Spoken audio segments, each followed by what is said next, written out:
Hello YouTube community, my name is the Jackhammer13, and yes, we're playing some more Crush Hour. I'm sure you guys really enjoy that because it means more story time from the Jackhammer13, or from Michael if you want to say so like that. So today's topic of conversation is rather different from all the others, but before we do that, let's talk about the gameplay. I'm going to be playing on Raw and on Iron Man. First is Undertaker on Raw, and then on Iron Man I'm going to be playing as Test. I do well in one game and not so hot in the other game. You guys can watch and see what happens for those. Undertaker has an amazing finishing move, and I do hope that you actually pay attention to the video a little bit while still listening to me and getting the meat of my story. So, today's story is rather different. It shows a side of me that I don't think you guys have seen. You guys have seen me really happy and jazzed and psyched. You guys have seen me when I'm just sort of in a blasé kind of mood, and you guys have seen me when I've been in a serious mood and just wanted to talk life. However, today is a completely different emotion, a different feeling towards this video, and I really sincerely do hope that you guys have felt this sort of feeling once in your life at the very least.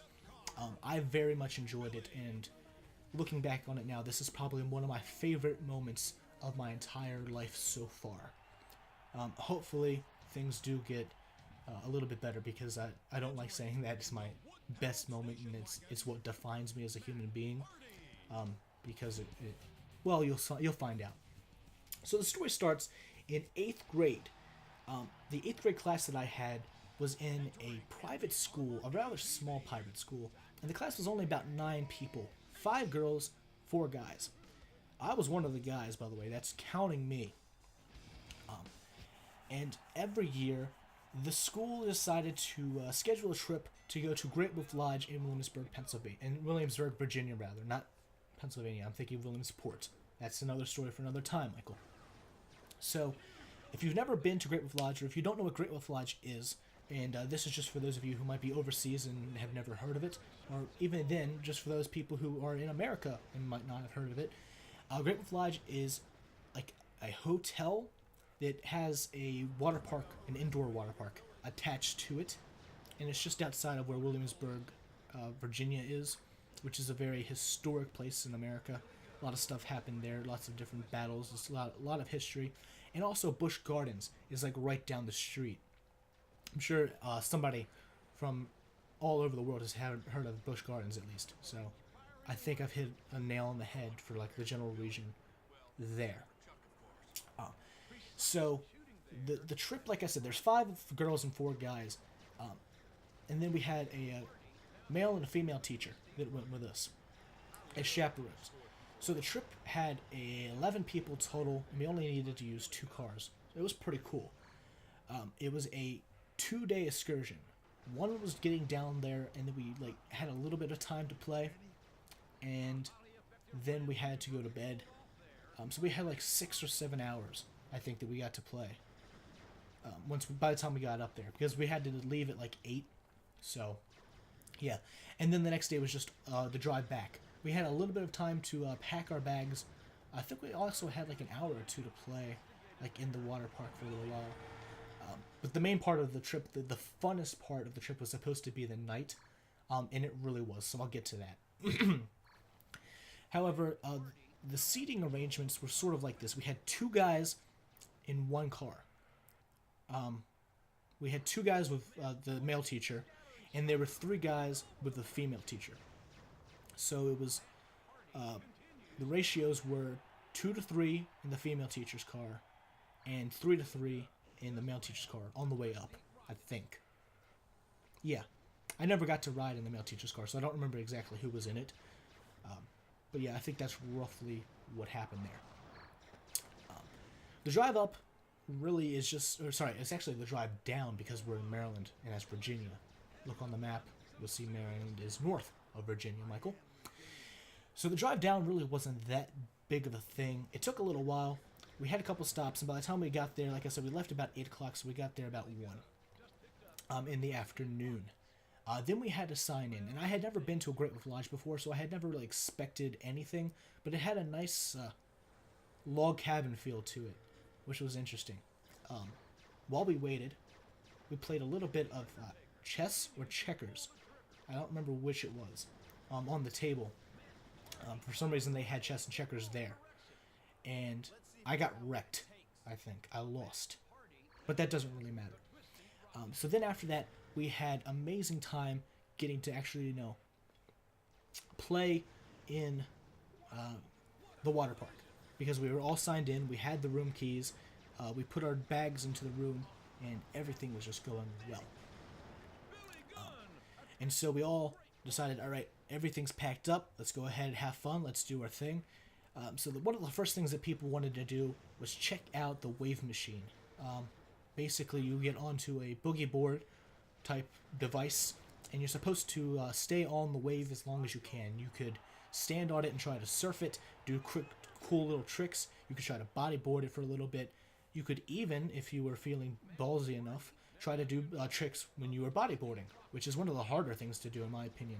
Trying to do a flip and then land it while bodyboarding, I've never been able to do it, and I've not seen it on YouTube. So I don't really look for that kind of stuff, but sure. So that was really fun. They had a lot of different slides that we went down, and most of the time I was hanging out with my guy friends. Me and the girls, we didn't really talk too much. We were friends, but I've never been great around girls, so maybe that's one of my problems. I've never really had the nerve to walk up to a girl and say, hey, you want to go out on a date? That's not the kind of person I am. I'm a very solitary person. And the fact that I was actually really well liked in that class surprised me. Or at least it appeared that I was well liked. I would not be surprised if every single one of them hated me and thought that I was just annoying as shit, but never said anything because they didn't want to hurt my feelings, because they thought that I would tell them. There's another story about that. I can get to that another day. So whatever the case, I had never really talked to a girl and asked her out. But there was one girl in the class that I had been watching for a little while, actually since probably the first time I met her.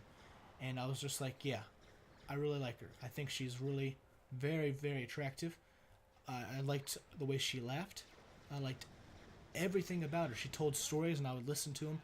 Sometimes I wouldn't be able to listen to them because a lot of the time when she told stories, we sort of just goofed off and messed around with her a little bit, so she never really got to tell the full story without some break in the middle of it. So a lot of them I don't really remember much of. Because of that, there's just a lot of stuff. We had a very fun-loving class. We just did a lot of fun stuff. It was great. My middle school experience obviously is nothing like what other people's have been. From what I've heard on YouTube and from what I've heard from my other friends, it just is nothing like it. So anyway, for most of the part, I had been with my male friends. In fact, for the entire time that we were in the water park, that's where I was. I was just going down the slides with my best friend, and then I think it was about 6:30. We were tired, so we decided to get something to eat. We didn't have a big meal or anything. I actually don't remember what we did for dinner. I don't remember much of anything after the water park, to be honest. We had the park, and then there's a lapse in time when I just don't remember what happened. And then we're at night. And at night we decided, alright, because there's 5 guys and 6 girls all together, or 5 males and 6 women all together, sorry. Let's see if you have what it takes. We decided that we wanted to have separate rooms. Obviously, you don't want to do co-ed rooms. But for the night, before we went to bed and all of that, we had a section of time where we sort of just wanted to talk and hang, and so that's what we did. We went over to actually the girls' room that night, and they had a neat little setup. They had the master room, the master bedroom, I guess, is what you could call it, where the teacher slept. Then they had two twin, I want to say, size mattresses. I'm not sure exact size. It might have been queen, like I'm on right now, that they would share. And then there's also, I think, a pull-up sofa that a lot of them wanted to sleep on, because that's just something the kids like to do. But we were all sitting there, just conversing and having a good old time, when our male teacher decides, hey, you know, it'd be really fun. We got a pack of cards here. We got some goldfish. I'm going to teach you guys how to play poker. Just a random little thing. We weren't actually betting. It was just for fun. And we played Texas Hold'em because that was the one that he really enjoyed. He preferred Texas Hold'em. And that's where I learned Texas Hold'em, actually. Fun little fact about that. I learned it from this. I learned a lot of stuff from that guy. He was a really good teacher. He taught history and English for a little time, but mainly history. And before he got into doing history even, he was the physical education teacher. Really cool guy. Ex-Marine. He might even still be part of the service, but he just doesn't... No, I think he actually retired. I think he retired from the service so that he could raise his family. He's now like the head of middle school, something like that. He's got a pretty big role over there now. He's really moved up in the ranks. I'm very proud for him. He's a cool dude. And he taught us a lot of different stuff. But moving on to the story that I was trying to get to. We played Texas Hold'em, and I was actually rather bad at the game. I understood how it worked, and then after a while I did decently, but I was really bad. I had like the worst luck with my hands. Now when I play it, I can beat my friends almost every time. I don't know how it changes, but that's how it works. I'm also really good at crazy eights. Yeah, played a game with my friends the other day, and I ended up winning $21. Well, $14. Pretty cool. I bet 7. There was a $21 pot, and I ended up winning 14. Pretty cool. Anyway, let's get that out. By the way, I lose this one, actually. Don't I? Yes, I do. I'm behind. So I lost both of them. Did not realize that. Okay. Dang, dude. So, after everything, you know, we played poker for a little while. Time just went by. And it was time to go to bed. About 10 o'clock-ish. We're over next door in our little section. We have our own little section, our own room, like I said. And it's divided in half. This is a little bit different than what the girls had, I think. Ours is divided in half. And we had 3 beds. We had one in the corner that I slept on. Then we had 2 on the other side. And they were both the same size as what the girls had. So twin or queen, whatever it might have been. And with 4 guys, 3 beds, 2 people had to bunk. I think it ended up being... Yeah, that's who it was. I got my own bed, and my best friend got his own bed. But the other 2, who were also pretty good friends, I think they bunked. Though I can't remember. There might have actually been a pull-up sofa that somebody slept on as well. That might have been me. I don't know. I actually can't remember. Whatever the case, we didn't do a lot of sleeping at first. What we started off doing, we were just sort of talking. You know, normal, stupid, middle school boy kind of talk. Oh no, I was on hardcore, not Iron Man. I don't have an Iron Man footage on this. In this batch, I don't have Iron Man footage. And I played as The Rock, didn't I? Yeah, not as Test. I don't know what I was thinking. No, I did play as Test because I played as The Rock on Iron Man. No, because then I played Kane. What did I even play as? The story's coming to a close. That's why I'm trying to figure this out. I need to sort of waste time. Yeah, I was The Rock. I was The Rock. Right? I think I was. I don't think I played as Test. I don't like Test that much. Yeah, I was The Rock. He was the first one out. I'm always the first one out. That's just how the game does it. Anyway. So we started off just sort of, you know, normal middle school kid banter, which was pretty fun. You know, we sort of just talked a bunch and had our little references to different stupid stuff. And it was a good time had by all. However, it sort of took a turn later on in the night towards a much more goofy type of thing. What I ended up doing was there was something that I had done about 7th grade. We had every year we had a variety show. And one year I decided, because of, we had a thing called buddy time, which is when the older kids would choose a younger kid, and they would become a buddy. So every week they would, there would be one day of the week when we would just sort of play with the other kid and help them do different projects and stuff like that. It was a really fun time. I don't think I ever had that when I was in lower school, like when I was in kindergarten and all that, because I don't remember buddy time very much. Though then again, they didn't have a middle school when I was there. But I don't think they even went past 5th grade. I think they went up to 4th grade. So that might have been why. I don't think 4th graders have buddies. Anyway. And during buddy time, my friend did a Mr. Moose. He had a moose, like puppet that he did. And it was a Mr. Moose. And I, sort of just, making fun of that. And just being, not really making fun, just sort of playing jest at. I don't know, like, the right term. Because I wasn't being mean, but I was, using that as for a comedic effect, obviously. I created my own different puppets. I had Quiet Fox, which is basically, you take your middle finger and your ring finger, put them together, and put them on top of your thumb, and then you leave your index finger and your pinky up, and it makes like a fox or a dog type thing when shadow puppets. But it's like a finger thing. And I had Wiggly Worm, which is just my index finger, and I wiggled it. So I used that, and we had a Mr. Fox and Wiggly Worm Productions shadow puppet show. It was hilarious. I had a great time doing it, and they laughed their asses off as well. And then we started throwing pennies at each other for some reason. I think somebody had thrown a pen at me. And then I threw the pen back. And then somebody found a penny on the ground and they threw that at me. Like across the room. And then I threw that back. And then they started throwing pennies at each other over there. And then they threw a pen at me again.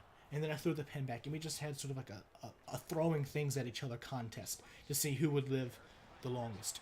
It was fun. It was great stuff. I enjoyed that night a lot. One of my most favorite memories, actually, is also that. It's not my favorite, however, my favorite happened the next day. I'm a very slow riser. I always have been. And I'm also a very slow packer and getting dressed kind of person.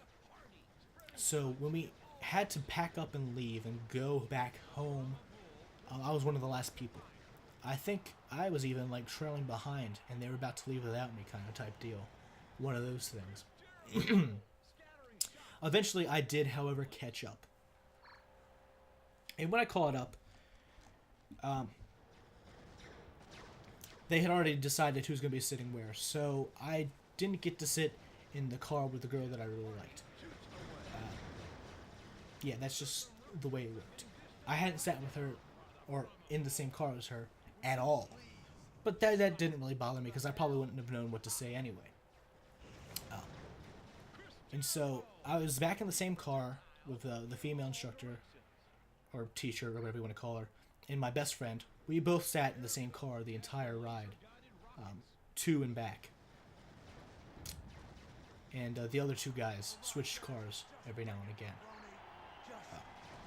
Just to balance out the ratio every now and again. So that we had 2 girls and 3 guys in one car.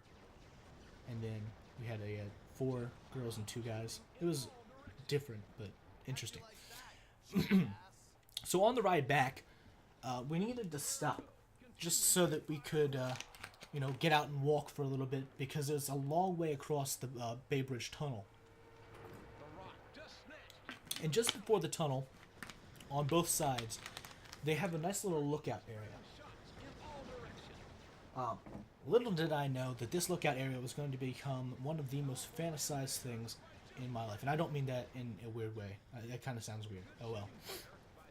It is one of the, best places ever in my mind now because of this. Little did I know that at the time, though. It was a little cold, and, there's wind because you're on the Chesapeake Bay. And so all of that combined made for a rather interesting experience with the girls. Girls get cold very easily, or they pretend they're cold sometimes, I guess. I don't know what the exact deal is. But girls say they're cold easily, and the gentlemanly thing to do is to take off your coat. Sadly, it was during spring, so I didn't have a coat with me, but we'll get to that later.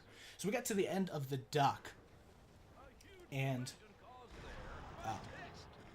they wanted to take a group picture. So we all gathered around, sort of just huddled up.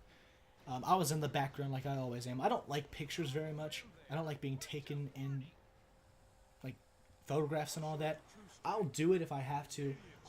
Being on camera is not something that really bothers me. I don't like it for the fact that, I don't know. I just don't like them. And I generally like to stay in the background. I don't like to be seen. I try to be a very humble person. I know I boast and brag and all that every now and again, but that's more just for comedic effect. And so that you guys won't hate me as a person because I just keep bashing myself. Or not hate me as a person, but, you know, feel sorry for me too much. I don't like that. Because I do that a lot. I put myself down a lot. Anyway, not the story at hand. So we finish the group picture, and we start walking back. And the girl that I liked and I are talking.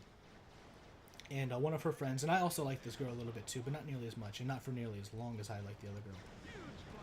We start talking a little bit, and she says, "Wow, your shirt's really soft." Like she had been rubbing my shirt a little bit for whatever reason. And she also said that she felt a little cold, so I put my arm around her, and I put my arm around her friend because she also felt cold, and the three of us just walked, and I looked like I was the freaking boss. I had the girl that I really liked under my right arm, and I had a girl that I also really liked under my left arm, and we were just walking. Eventually, I started getting really uncomfortable because I was just like, I don't know what to do now. I've made one move, and I can't make any more. Like, this is the furthest I can get right now, and I don't know what to do. My mind was fluttering. I had no clue, so what I eventually did, and I hate myself for doing this now, but I took my arms off, and we just walked the rest of the way. They split apart, went their separate ways, and that's how that story ended. That's as far as I got. I never got to tell her that I loved her. I never got to say anything about like how that made me feel. Nothing. That's just how it ended. That was the last like shot that I had, and I blew it basically. So, yeah. Looking back on it now, it's a very sad occasion. I had to pause the game here for a second. I don't remember exactly why. It's a very sad occasion because I really liked the girl, and there's a possibility that she might have even really liked me. But I thought that she was in a relationship at the time. She was a very pretty girl, so I would assume that she would have been in a relationship, and I thought I heard something about that when she was talking with her friends. So I didn't want to ruin a relationship. That's one of the first things that comes in mind when I look at a girl. I look, all right, she's a pretty girl. She's got talents. I like her laugh. I like everything about her. But let's just see if she has a boyfriend. Because I don't want to ruin something that she's in. Like, if she's in a relationship, I don't want to ruin that. Because it not only ruins her life, but it could ruin his life. And neither of those is a very good situation to be in. So, I took that into consideration. I also took into consideration the fact that she was probably way out of my league. And I know that that's not really a thing that people look at a lot of the time, but it's something that I thought was a problem. I still think is a problem now. If somebody is much more attractive than I am, I don't feel I can, win them over, then yeah, I don't really chase after too much. And I don't chase after much anyway, so it basically goes from being very small to non-existent in a very short period of time. However, there's one glimmer of hope that's sort of, sparkled out of this, and it's the fact that she possibly did like me, and that's something that I wanted to reinforce, but I haven't really gotten around to doing it. So after we got back home from school, there's a playground that we used to play at, and a lot of great memories happened on that playground too, and this is another one that joins that list. She had a little brother, and the little brother and I were pretty close. I had been a camp counselor. I still am a camp counselor every now and again for the summer camp that's there, and he and I had talked. We're sort of friends, a little bit. that or he respected me, whatever the case. He and I talked a bit, and I liked him. He was a cool kid. I thought he had a lot of potential in life, and that was pretty cool stuff. However, he walks over, and she had some sort of stuffed animal. I don't remember exactly what it was, and I think I probably misheard, but I think he asked, "What did you name it, Michael?" And then she said, "Listen, stop it, right? He's right there." I think that's what I heard, but that might have just been false hope. It might not have been an actual thing. So that's a glimmer of the hope that there could have been something in that relationship. Like I could have had a relationship with a girl. The other glimmer of hope is the fact that since then I've become a lot more open, and I'm still very. Oh God, I just got wrecked. I'm still a very solitary type person, but it's really helped me move on. Like after that, that was basically when I realized it was over. So that's been the story. That's a lot. My name is the Jack M13, and I'm signing out. Catch you guys next time.